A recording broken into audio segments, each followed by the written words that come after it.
Decía mi maestro de historia que hay dos posiciones ideológicas en las que no deberíamos caer. Una es el hispanismo ciego y otra es el indigenismo radical. Como ya te has de imaginar, tanto uno como el otro pues son dos caras de la misma moneda. Uno interpreta la historia desde el punto de vista indígena y el otro interpreta la historia desde el punto de vista hispano.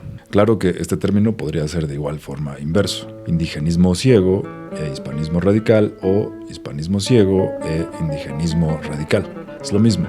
Como sea, todo esto viene a cuento porque me topé con un concepto, con algo que no había escuchado, que se llama la leyenda negra española. La leyenda negra española es una expresión usada por escritores españoles para designar la antigua propaganda contra los pueblos ibéricos. Empezó en el siglo XVI en Inglaterra y ha sido desde entonces un arma para los rivales de España y Portugal en las guerras religiosas, marítimas y coloniales de aquellos 4 siglos. O sea, a decir de algunos autores españoles, muchas de las cosas que se cuentan acerca de la forma en que los pueblos ibéricos conquistaban territorios estaban mal interpretadas y mal intencionadas. O sea, que le exageraron a los hechos o simplemente le echaron, como dicen, más sal a la herida. Porque para ellos las cosas no fueron así.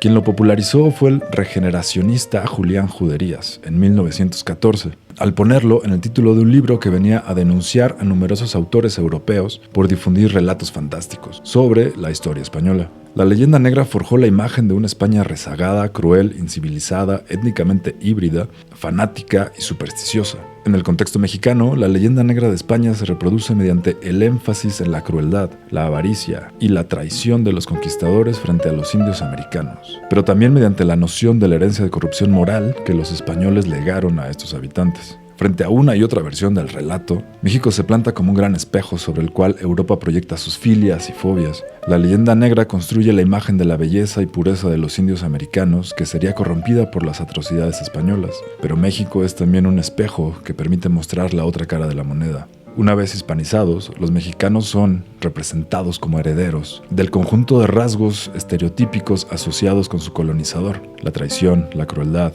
la corrupción moral, la holgazanería, etc.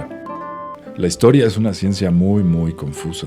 Como dicen, la historia la cuentan los vencedores. Yo agregaría, la historia la cuentan quienes mejor saben contarla. Es sumamente difícil darle veracidad a un relato y más cuando este tiene más de 5 siglos de haber sucedido. De por sí, ahora mismo podemos verlo en todo momento y a todas horas. La realidad de las cosas puede ser contada de diversas formas y a total conveniencia del autor. Por ejemplo, en México, ahorita tenemos a un presidente, AMLO. Para algunos es el peor presidente que jamás hayamos tenido. Para otros no. Para algunos está destruyendo el país. Para otros lo está encaminando hacia un mejor futuro. ¿A quién le creemos entonces? Vemos ahora que la historia más que con hechos se encuentra con sentimientos. Y que también estos hechos o supuestos hechos se pueden torcer, sacar de contexto o cambiar.